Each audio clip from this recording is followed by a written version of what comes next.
Gisela Sanchez with All for God Living, and this is where you become the woman that God has designed you to be.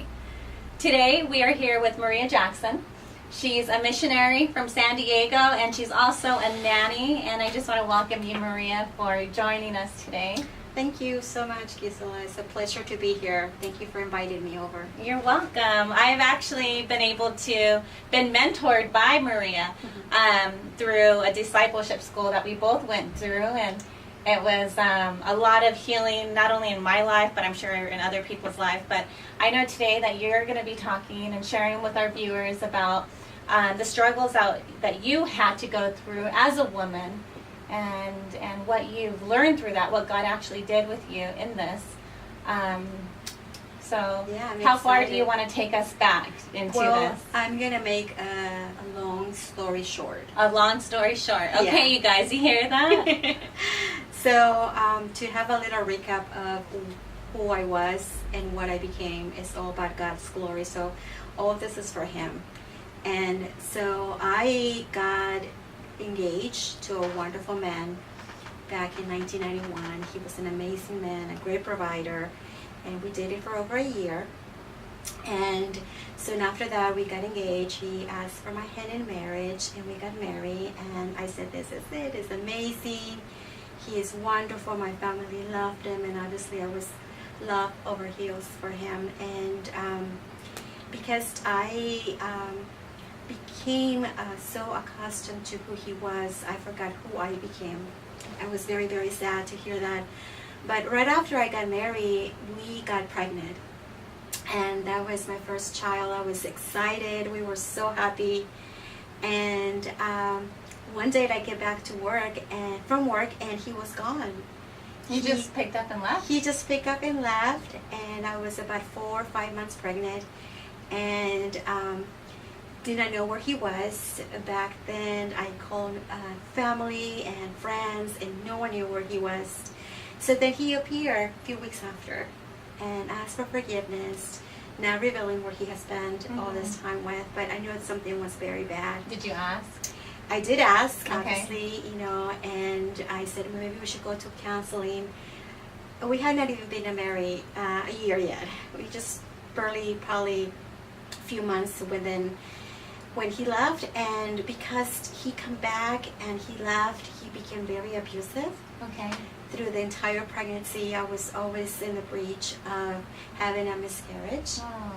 So I was, he will come to the place where we were living, and it became very abusive, and not just the verbally part, but also the emotional part and the physical part, but also the sexual part. So this entire time that I was pregnant, I went through all this with him. Soon after, he had petitioned me to become a legal resident of the States. And when my son was finally born, he was about 2 years old, and he stopped my immigration procedures, and he called the INS to deport me back to Mexico. Wow. Yeah, so he wanted full custody of my child, and he knew where my family lived. So I packed up and went to see my sisters, and he knew where I was. He was harassing us, and I said, I'm not going to give him my child. There's just no way I'm going to do that. Right. So I also hired an attorney for my divorce to start the procedures right away, knowing that I might probably lose my child. And through some friends, I said, is there anyone that's going to help me? I'm not able to work. I'm not able to get welfare. I wasn't sure if I can have all those possibilities. And you were alone here in San Diego. Yep, yeah, with my sisters. And so a friend of mine said, I have someone that is going to pick you up tomorrow. Get yourself ready. Where are we going? It's a hiding place. No one is going to find you. So he picked us up. I had just a backpack and a few toys for my son, and we moved to a shelter. Oh. And it was a shelter for battered women, and I was not battered. I said, there's just no way you can give me the title of being battered. Yeah. But I did not realize how bad it became. And so the procedures of my immigration was stopped. So through the entire time that I was not able to get a job, I only lived by child support, and it was $92.70 per month. So I did that for almost 2 years. Wow. That I lived in the program, and God brought me an amazing attorney for immigration. Did not charge me a dime. Wow. And said, we have never heard of this kind of entitlement by a citizen that wants to do that to her own wife and the mother of his child. So, and one thing that keeps coming to me, were you a Christian then? Did you? no, Were you, I was not. I was brought up Catholic, Okay. and I knew about God and the Virgin and all the saints. Right. And my family was in prayer. Now, this entire time that I was in the shelter, nobody was able to visit me. Oh. So I became very involved in homeless, Mm-hmm. and I got myself involved working and helping actually at the Salvation Army. And I served there for over 15 years, even though I have left the program. So my immigration attorney was able to get a date with the judge, and the judge said, there's no way that I'm going to separate you from your child. So immediately he gave me, granted my legal residence.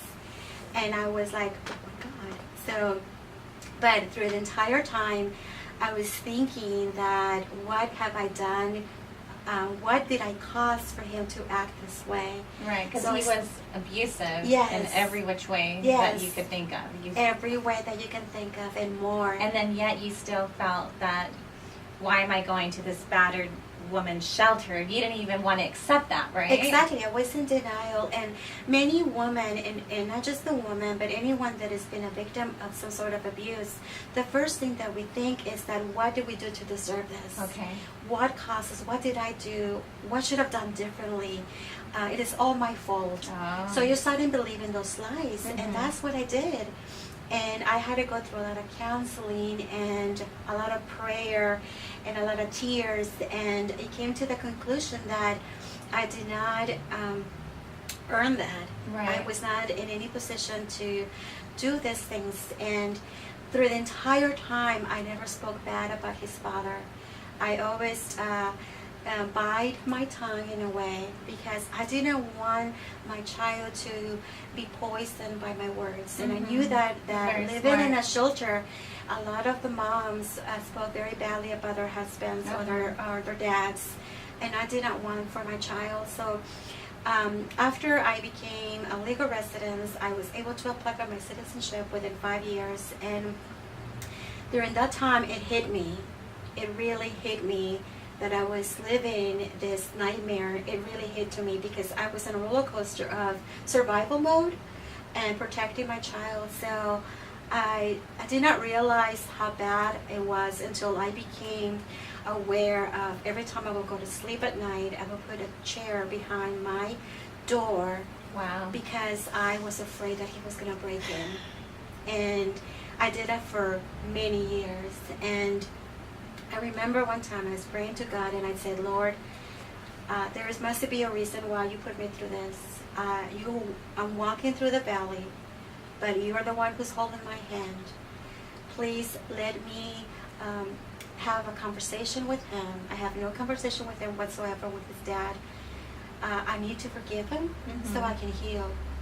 And one time God granted me that. I saw him at the bus stop, and I picked him up. He knew who I was, obviously, and he was in the car. And I said to him, "Where should I take you?" And she's like, "Oh, I'm taking the train." And I go, "Okay, now let me take you there." And I was not intimidated. I was not afraid. Wow. I said to him, all the things you did to me, and to my family, and to your own child, I forgive you. I forgive you for the things you did. You can go in peace. I'm releasing you to Jesus, and I don't hold nothing against you. How did that make you feel when you said all that? Empowered, but Uh-huh. in a way more like relief, Mm. because I know that I was not holding that in my heart anymore. And he asked for forgiveness, and I said, I forgive you. And I did ask him, okay, so where do you live right now? You know, I haven't seen you in almost 10 years. He was never part of my son's life, and he said, I live in Mexico.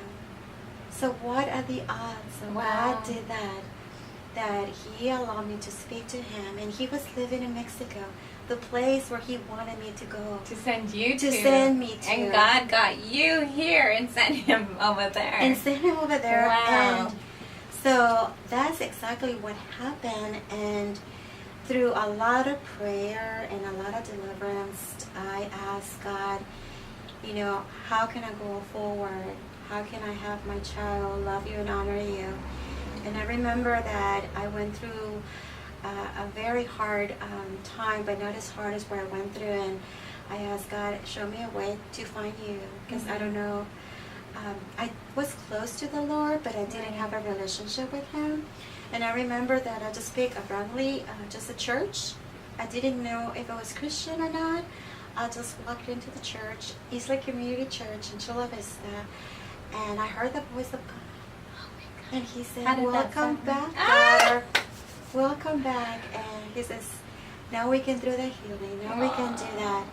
But many of us still walk in the shame and the guilt, and we don't forgive ourselves. Right. And we need to learn that God does not hold anything against us. And even God reminded me that He died for him as well. Yeah. He died even though all the things that I walk with Him, that still God forgiven him. And if He can forgive him, then I have to forgive him. Yeah. So I have not seen him in almost 15 years. I know that my son still has some sort of connection with him.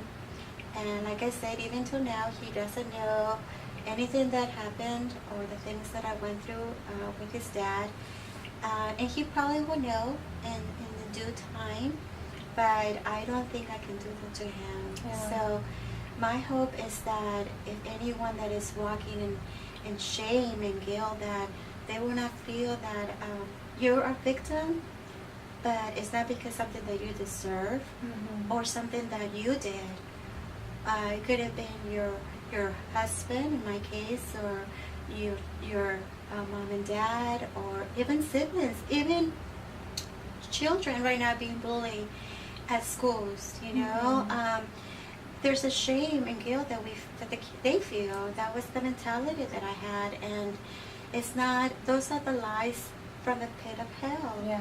And we cannot do that if we don't recognize that, and we're not able to walk through.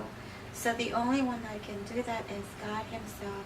Yeah. And I'm still very involved with the shelters. You know, I've been asked to do some talk about it and all that stuff, but I cannot pass the thing that now that I become a full-time nanny, I know what it feels not to have anything, and I love it.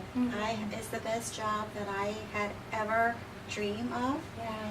And having one child at a time is what gets me through every day. Oh, too bad she's taken, because I would have loved to have you as a nanny for our kids. Yeah. Oh, because I know you're such a sweetheart, you know. And then you also just got back from Africa. You've gone, just share the places that you've gone through as a missionary, and just so people know that this is possible, you know. Yeah. This is a woman, ladies and gentlemen, who, you know, had nothing, who was living on the streets, who was broken mentally, and someone also tried to physically hurt her, you know, and God has restored her, and she's just given her life to Christ. And seriously, not just so like give my life to you, Christ, but actually go into the mission field and serve God, and just be the hands and feet of Jesus. And so what places did you go to? I've been, my first trip was to Haiti. Okay. And then from there, I served in the garbage dumps in Tijuana, in Tecate. And then I also went to Africa, and I went to Nepal, I went to Jordan, I went to Dubai. Okay.